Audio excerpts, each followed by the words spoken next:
우리에게는 기념하고 기억해야 되는 날들이 있습니다.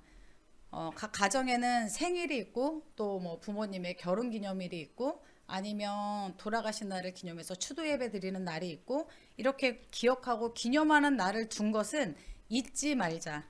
그날이 있었기 때문에 오늘의 우리가 있고 잊지 말자는 의미에서 기념일로 정하고 지키게 됩니다. 여러분은 여러분 가족의 생일을 모두 알고 계십니까? 가정에서 가장 큰 기념일은 생일날이잖아요. 여기 계신 엄마들은 아마 온 가족의 주민번호를 거의 다 외우고 계실 거예요. 가족이 많지 않은 이상. 이 중에서 제일 많은 가족이 5가족? 주민번호 다 아시죠? 네, 애들 주민번호까지 다 알고 있습니다. 엄마들은 그래요. 여러분의 주민번호를 도용해서 뭘 쓰려고 하는 게 아니고 엄마들은 내가 배 아파서 낮나을이니까 생일을 다 기억하고 있고 그리고 이제 필요에 따라서 아이들도 뭔가 업무적인 처리, 행정적인 처리를 해야 되니까 생년월일부터 해서 주민번호를 거의 다 외우고 있습니다. 그러면 자녀들은 부모님의 생일을 다 외우고 있습니까? 부끄러운 얘기지만 저도 우리 양쪽 부모님 생신을 달력에 기록해놓고 스마트폰에 기록하지 않으면 너무 금방금방 까먹는 것 같아요. 기억을 잘 못하는 것 같아요. 이구동성 한번 해볼까요? 부부끼리. 우리 결혼기념일은 하나, 둘, 셋. 서로 다르게 얘기하신 분 지금 싸우시죠? 서로 다른 날 결혼하셔가지고 지금 싸우고 계시죠? 결혼기념일을 챙기지 않으면 싸움이래, 전쟁이 일어나죠. 가정에. 그 기념일을 깜빡했다가 주로 남편 쪽이 화를 입습니다. 아내 쪽은 괜찮은데 기념일을 깜빡했다가. 근데 저희는 기억이 안 나요. 그러니까 결혼한 날은 언제인지 아는데 달력에 표시도 안 해놓고 나중에 지나가야 뭐 기억을 한다거나 아니면 지나고 며칠 뒤에 우리 결혼기념일이었네? 이렇게 이제 지나가요. 제가 참 착한 사람이죠. 선물을 바라지도 않고 신상백을 바라지도 않고 제가 너무 착하게 잘 넘어가고 있는 것 같아요. 그러니까 왜냐하면 그렇게 결혼기념일까지 챙길 만한 삶의 여력이 없었어요. 여유가. 그래서 그냥 이렇게 대부분 이제 나이가 좀 드시면 이렇게 넘어가시잖아요. 그렇죠? 아니에요? 지금도 꼬박꼬박 기억하고 계세요? 넘어가게 되는 것 같아요. 기념일을. 그러니까 그 기념일을 정해놓는 건 잊지 말자, 우리가 그랬던 날이다 하고 하는 것처럼 우리나라에도 국가 기념일이 있습니다. 여러분, 우리나라 국가 기념일이 제가 어제 인터넷으로 찾아보니까 수십 개가 되더라고요. 뭐 세금 납세의 날부터 시작해가지고 기념일이 엄청 많아요. 그런데 국가가 정해서 이 날은 역사적인 의미가 있으니까 지키자 하는 날 중에 3월에 있는 기념일이 있습니다. 언제죠? 3월 1일, 3.1절. 맞아, 독립운동을 한 3.1절을 기념해서 또 있어요. 그 다음 현충일, 몇 월 며칠일까요? 어우, 잘하시는데. 현충일, 이건 잘 모르시겠죠? 제헌절.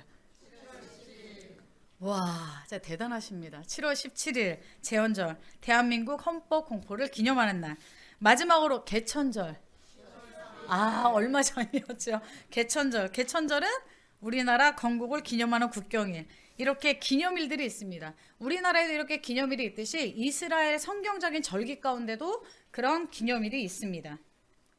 네, 어렵죠? 네. 지금 보시면 저기 맨 위에 파란색이 종교력 그리고 녹색이 현대력 이렇게 있는데 종교력은 이스라엘의 달력이라고 생각하시면 돼요. 이스라엘에서 1월과 우리가 생각하는 지금 우리가 지키는 1월은 달라요. 이스라엘의 1월은 지금 우리의 3월 중순 정도부터 시작해요. 이렇게 1월이 이렇게 시작합니다. 이스라엘에도 지켜야 될 절기들이 저건 정말 간추린 거예요. 대표적인 절기들만 한 거고 이스라엘도 각 날마다 절기마다 이렇게 지켜야 되는 기념일들이 많이 있어요. 유대인의 첫 번째 1월에 있는 절기는 언제죠? 6월절입니다. 6월절은 어떤 날일까요? 6월에 있는 날인가요? 6월절. 넘어간 날. 그렇죠. 넘어간 날. 어디서 넘어왔어요? 이집트에서 종살이하던 이스라엘 백성들을 모세를 통해서 구원하신 날. 그 넘어간 날. 그날을 기념하는 절기예요. 그거는 그냥 유대인의 절기로 끝나는 게 아니라 신앙의 시작이 6월절이에요. 신앙의 시작이 죄의 종에서 해방된 날 6월절. 신앙의 시작이 바로 그 6월절이에요. 우리가 죄의 종에서 구원받고 믿음 생활을 시작한 날이라고 생각할 수도 있습니다. 그 다음 날은 무교절. 무교절이 뭘까요? 무교절. 무자는 없을 무자가 맞습니다. 원래 이스라엘에 빵을 누룩을 넣어서 이렇게 부풀려서 빵을 먹는데 하루 만에 나와야 되니까 빵을 누룩을 넣을 새가 없어요. 그러니까 너희들은 누룩을 넣지 말고 부풀리지 말고 빵을 만들어서 그 빵을 가지고 바로 광야를 시작하라는 거예요. 이스라엘 출애굽을 시작하라는 거예요. 그래서 그날을 시작한 날. 그러니까 그때부터 출애굽을 시작한 날, 광야를 시작한 날. 신앙생활을 딱 시작하고 이렇게 구원받고 나면 어떤 날이 시작되죠? 광야 생활이 시작돼. 광야 생활. 저기 뒤에 자리 좀 안내해 주세요. 광야 생활이 이렇게 시작을 해요. 그날을 기념하는 게 바로 무교절이에요. 신앙생활도 마치 광야와 같이 고난의 시작이에요. 아무것도 없는 부풀리지 않은 빵을, 그 딱딱한 빵을 먹어야 되는. 이스라엘 다녀오신 분들은 그 피터빵 많이 먹었죠. 피터빵이 우리나라로 번역하면 뭐라고 얘기했죠? 걸레빵이라고. 걸레 모양이다. 그러니까 부풀리지 않아서 이렇게 생긴 납작하고 딱딱한 그 빵을 먹게 돼 있어요. 네, 그렇게 시작한 광야 생활이지만 광야가 단지 고난이고 힘든 일만 있는 건 아니에요. 왜냐하면 이스라엘 백성들이 전체 역사 중에 하나님과 가장 가까이 있었던 시간이 바로 광야 생활이에요. 하나님하고 한 번도 떨어진 적이 없는 시간이 바로 광야 생활이에요. 우리의 신앙 생활도 그래야 된다는 거예요. 자, 무교절 다음 날이 뭐라고 써있죠? 초실절. 무교절은 이제 출애굽을 해서 홍해 앞까지 왔을 때 그 거리에 하루거리, 딱 날짜로 보면 하루 차이에요. 초실절은 그 밤 사이에 어디를 건넜어요? 홍해를 건넜어요. 밤 사이에 뒤쫓아오던 이집트 군대의 손에서 벗어나 구원해 주시고 홍해 바다를 건너게 하신 은혜의 감사의 찬양을 하는 날이에요. 그 말은 무슨 말이냐면 우리도 구원받고 신앙생활을 시작하지만 신앙생활에 고난과 사단의 공격이 있다는 거예요. 뒤쫓아오는 사단의 공격. 늘 끊임없이 나를 고난에 빠뜨리는 그런 문제들이 있다는 거예요. 그렇지만 하나님의 능력과 사랑으로 이기게 하신 그날을 찬양하고 기념하는 날. 그날이 초실절임. 뒤로 또 넘어가면은 77절이 있습니다. 77절. 77절이 지금 우리가 지키는 절기 중에 뭐하고 비슷하죠? 우리 교회에서 지키는 절기 중에. 뭐라고 하죠? 추수감사요? 저기가 달력으로 보면 저기 작게 써있지만 봄, 수확, 밀, 보리라고 써있어요. 그러면 맥추감사절이에요. 맥추감사절. 첫날이 초실절로부터 홍해를 벗어난 날로부터 50일 뒤에요. 이 사건이 사도행전 1장 2장에도 나와요. 첫날이 언제일까요? 오순절 마가의 다락방 사건이 있었던 날이 바로 77절이에요. 예수님이 돌아가시고 저 6월절 사건은 예수님의 십자가 사건을 의미해요. 십자가 사건, 모든 고난에서 벗어난 초실절이 부활절이에요. 부활절로부터 50일 지난 날이 50일째 되는 날이 오순절, 마가의 다락방에 성령이 오신 날. 네, 그날을 기념해서 77절이 있어요. 그 밑으로 쭉 내려가면 나팔절이 있어. 나팔절은 무슨 날이죠? 나팔을 부는 날? 나팔절은 무슨 날일까요? 나팔절은 모세가 하나님께 십계명을 받으려고 시내산에 올라갔어요. 그런데 모세가 보이지 않자 이스라엘 백성들이 곧바로 황금 소를 만들었어요. 송아지를 만들고 우상 숭배를 했어요. 그리고 모세가 힘들게 돌판을 가지고 딱 내려와 보니까 십계명을 받아가지고 내려와 보니까 하나님을 믿던 이 백성들이 며칠 만에 그 단기간 사이에 우상 숭배를 하고 있는 거예요. 그러니까 너무 화가 나니까 모세도 혈기 있는 자였어. 어떻게 했어요? 그 십계명 돌판을 집어 던져서 깨졌어요. 그리고 그 모든 우상을 다 부수고 백성들을 회개시킨 날. 지금까지 광야 생활을 쭉 해왔지만 그 안에서 넘어지고 힘들고 죄를 짓고 또 내가 회개해야 되는 날이 있어요. 그날을 기념하는 날이 바로 나팔절이에요. 인간은 하나님에게서 조금만 벗어나면 곧바로 그 틈새에 우상을 끼워 넣는 연약한 존재예요. 그날을 기억하라는 거예요. 그런 존재이기 때문에 너희에게는 수시로 회개가 필요하고 수시로 하나님 앞에 돌아와서 용서를 구해야 되는 일이 필요하다는 거예요. 그날을 기념하라는 거예요. 그리고 쭉 넘어가면 밑으로 대속제일, 초막절 이렇게 써있죠. 대속제일은 돌판이 깨어졌으니까 다시 시내산으로 하나님의 언약을 받으러, 십계명을 받으러 모세가 올라가요. 올라가서 돌판을 2개를 들고 다시 내려와요. 그것은 무슨 말이냐면 하나님과 죄를 지었던 인간 사이에 회개를 통해서 화해가 이루어졌다는 거예요. 하나님과 인간 사이에 화해를 한 날, 그날을 기념일로 속죄일로 지내게 돼요. 그리고 그 다음 날 초막절이 있죠. 초막절은 광야에서 돌봐주신 하나님을 기억해서 지금도 이스라엘 백성들이 초막이니까 이렇게 허름한 밖에다가 건물 밖에다가 이렇게 허름하게 초막을 짓고 일주일 동안 생활하면서 광야에서 우리 백성을 지금 여기까지 인도하신 하나님, 그 안에서도 신실하심을 한 번도 놓치시지 않은 하나님을 기억하고 기념하는 날이 초막절이에요. 그리고 마지막으로 오늘 본문 말씀이 불임절이에요. 이스라엘 절기 중에는 마지막 달 12월에 속해 있죠. 불임절입니다. 불임절을 이해하기 위해서는 에스더 전체 내용을 알아야 돼요. 간략하게 한번 보고 넘어가겠습니다. 에스더는 페르시아 제국의 왕비였어요. 페르시아 제국 뭐 바사 왕국 이렇게 얘기하는데 성경에서는 그 나라가 절대 작은 나라가 아니에요. 지금 보면 이 빨간색 조그만 게 이스라엘이에요. 물론 저렇게 생기지 않았어요. 제가 손이 떨려가지고 선을 그렸는데 저게 전부예요. 이스라엘이 저만하다고 생각하면 지금 이 녹색 전체가 페르시아 제국이에요. 엄청 크죠. 페르시아 제국이 저 정도 컸던 나라예요. 그러니까 에스더 1장을 보면 이 페르시아 바사 제국이 어디까지 였냐면 인도까지라 그랬어요. 인도까지 다스렸다 그랬어요. 그 증거가 어디냐면 저 끝에 보면 인더스강이 있어요. 인도에 있는, 지금도 있는. 그러니까 그 지역까지도 이 바사 왕국이었다는 거예요. 어마어마하게 크죠. 예전에 뭐 중국 땅덩어리 비할 바가 아니에요. 엄청 크죠. 그리고 위로는 저 아테네가 보이죠. 유럽 일부까지도 이 페르시아 제국이었던 거예요. 엄청 큰 나라의 왕비니까 사실 대단한 거예요. 그런데 더 대단한 건 뭐냐면 포로였다는 사실이에요. 에스더의 신분이 그 나라에 끌려간 포로예요. 말하자면 일제시대 때 한국에서 끌려간 뭐 한국 여성이 일본 천황의 아내가 된 거예요. 그거보다 옛날로 가면은 더 비슷한 예는 우리나라 고려시대에 우리나라가 힘이 없으니까 중국 원나라에 공료로 끌려간단 말이에요. 그 공료 중에 중국 원나라의 왕후가 된 여자가 있어요. 누굴까요? 야, 역시 우리 역사학자 우리 신현희 선생님, 신현희 박사님, 기왕후. 드라마를 많이 보셨어요. 기왕후.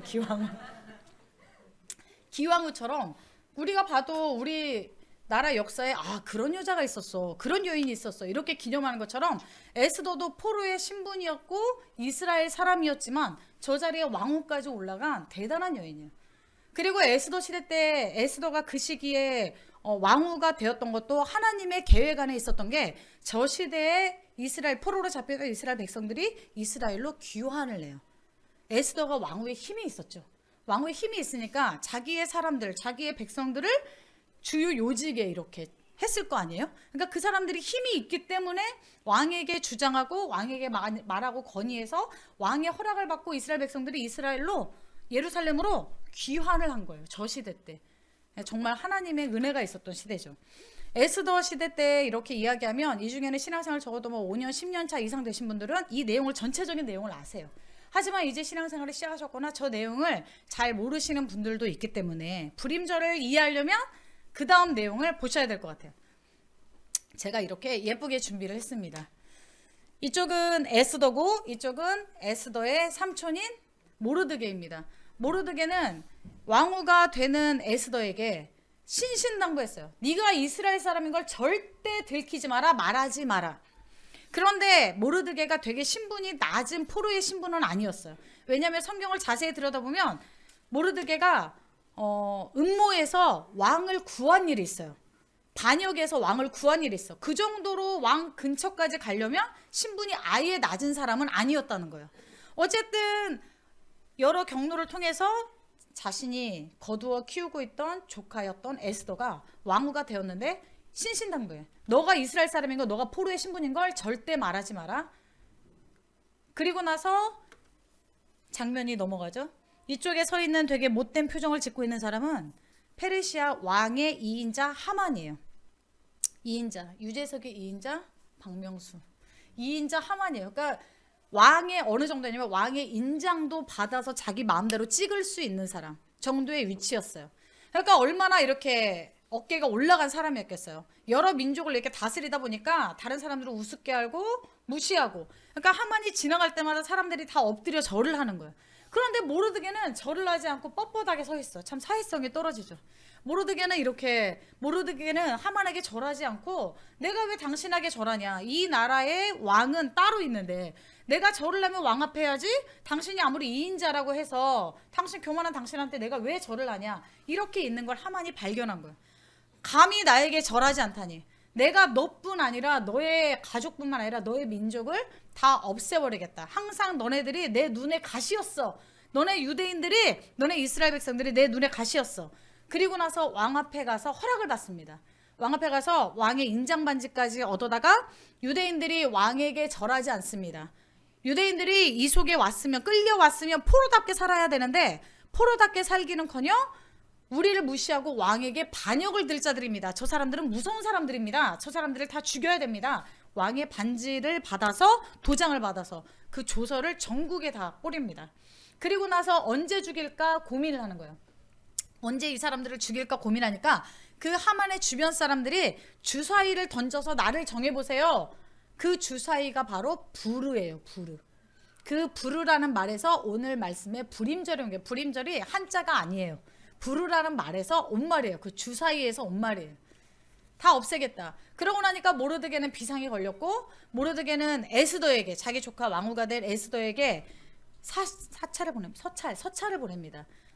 너가 이 시기에 왕 앞에 나가서 우리 민족을 구하지 않으면 너야말로 죽을 죄인이 될 거다. 우리 민족을 버린 배신자가 될 거다. 그래서 에스더는 왕 앞에 나갑니다. 근데 예전에나 지금이나 똑같지만 왕 앞에는 허락된 자, 부른 자가 아니면 나갈 수가 없어요. 왜일까요? 아무리 왕후라 해도 부르지 않은 상태로 나가면 반역이 일어날 수도 있어요. 그렇죠? 우리 조선의 역사를 보면 되게 반역의 역사잖아요. 그렇죠? 반란의 역사잖아요. 그러니까 나갈 수가 없어. 아무도 못 나가. 근데 에스더가 금식하고 기도하고 죽으면 죽으리라는 각오로 왕 앞에 나아갔는데 하나님께서 왕의 마음을 여셔서 예뻐 보이는 거예요. 그날따라 에스더가 더 예뻐 보이는 거예요. 예뻐 보이셨죠? 그래서 결혼하셨죠. 하나님의 은혜로.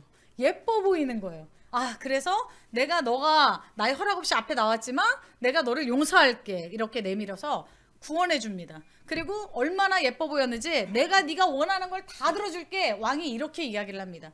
에스더는 이렇게 나가자마자 그러면 우리 민족을 구원해 주세요. 하만이 그랬어요. 이렇게 말하지 않고 지혜가 있어요.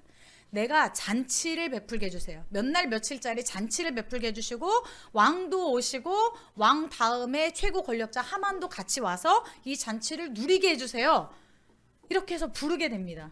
그리고 부르고 나서 잔치가 무르익었을 때쯤 왕의 입에서 드디어 네가 원하는 거 내가 나라의 절반이라도 다 줄게 소리가 나올 때까지 기다렸다가 그제서야 하만이 있는 자리에서 에스더 왕후가 말합니다. 왕에게 저 하만이 나뿐 아니라 우리 민족을 전부 다 말살하려고, 다 죽이려고 왕에게 허락을 받았습니다.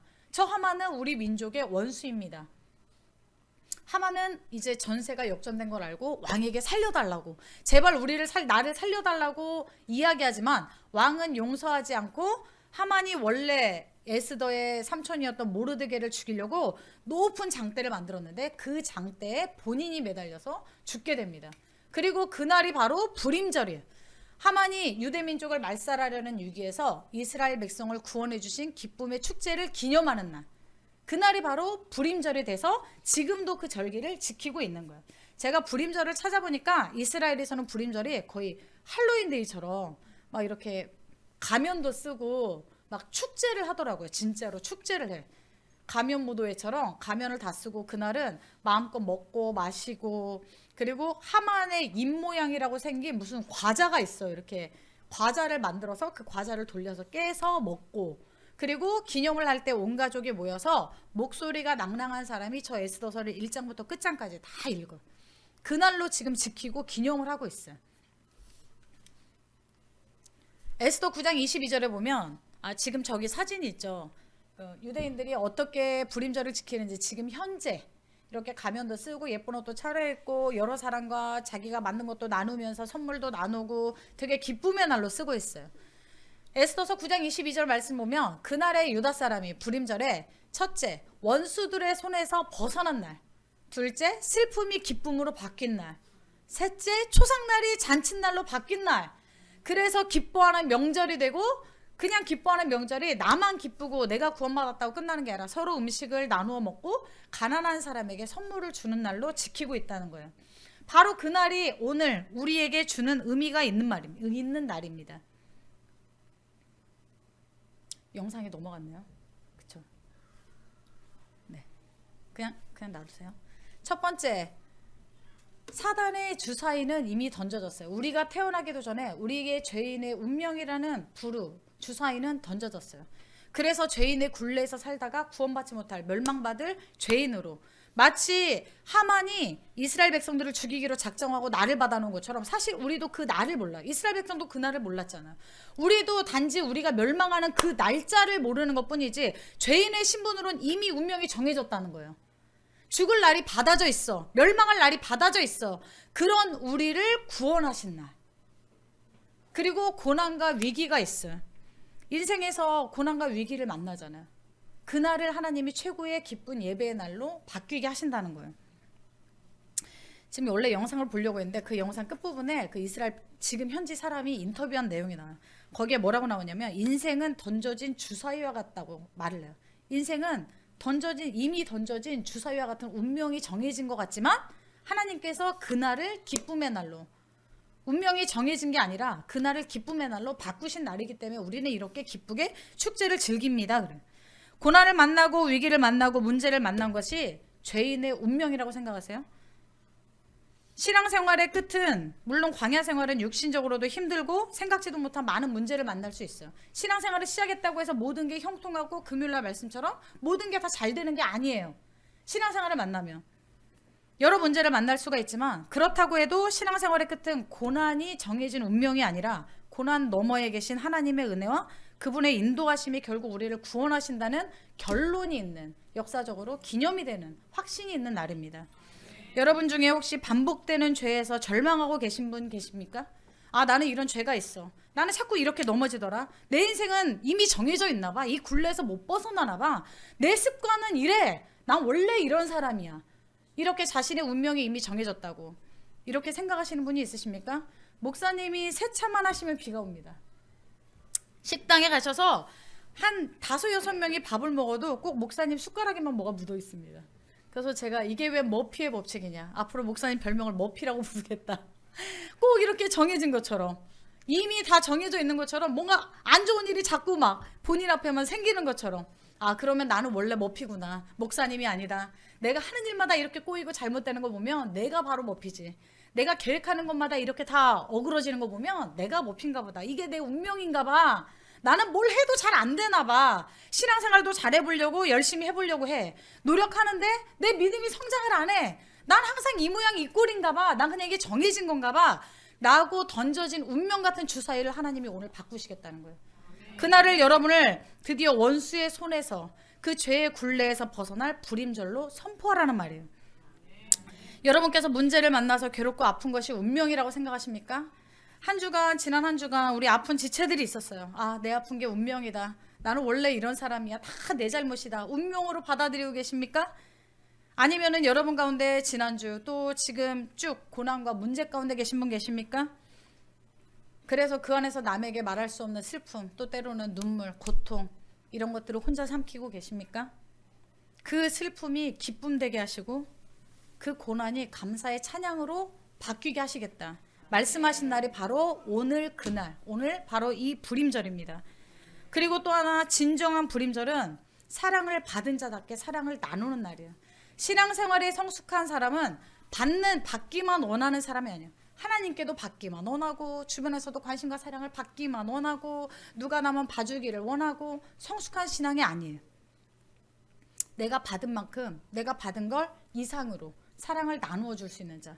오늘 불임절은 그런 날이에요. 내가 구원을 받았습니까? 내가 문제에서 드디어 벗어났습니까? 하나님이 나의 구원자라는 사실을 이제 믿으십니까? 그러면 이걸 전하는 날이라는 거예요. 진정한 불임절은 나만 누리는 기쁨이 아니라, 나만 고백하는 감사가 아니라 서로 나누고 구원의 진리를 모르는 자들에게 그 복음, 그 진리를 전해주는 날. 그날이 바로 불임절이고 오늘이라는 거예요. 한번 옆 사람과 고백해 볼까요? 당신을 만나서 오늘이 내 인생 최고의 불임절입니다. 싸웠어요? 째려보지 마시고 고백을 하란 말이에요. 여기서 프로포즈를 하라는 말이 아니잖아요. 서로 다시 한번 고백하겠습니다. 뒷사람, 옆사람, 앞사람에게 당신을 만나서 오늘이 내 인생 최고의 불임절입니다. 한 번 더 고백할까요? 이 교회를 만나서 오늘이 내 인생 최고의 불임절입니다.